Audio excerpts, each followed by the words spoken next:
तो हमने सुना 6 भिन्न मार्गों की आवाज, 6 भिन्न दृष्टिकोण, 6 भिन्न दावे। किसी ने कहा सच्चा ईश्वर अविभाज्य है और त्रिमूर्ति अस्वीकार्य है। किसी ने कहा सच्चा ईश्वर त्रिमूर्ति के रूप में प्रकट हुआ है। किसी ने कहा अल्लाह एक है और उसके साथ किसी को जोड़ना सबसे बड़ा पाप है।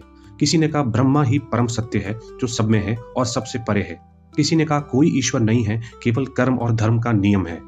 और किसी ने कहा कोई अलौकिक सत्ता ही नहीं, केवल विज्ञान और तर्क है। अब यदि हम ईमानदारी से देखें तो तर्क यह कहता है कि ये सभी एक साथ सत्य नहीं हो सकते।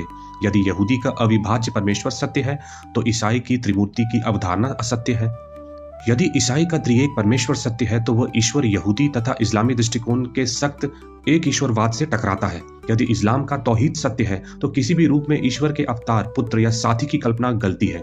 यदि हिंदू का अद्वैत ब्रह्मा सत्य है तो ऐसा ईश्वर जो सृष्टि से अलग बैठा है वह अधूरा विचार है। यदि बौद्ध का धर्म सत्य है तो ईश्वर की पूरी अवधारणा अस्वीकार हो जाती है। और यदि नास्तिक का विज्ञान आधारित दृष्टिकोण सत्य है तो सभी धर्म ग्रंथ मनुष्य की कल्पना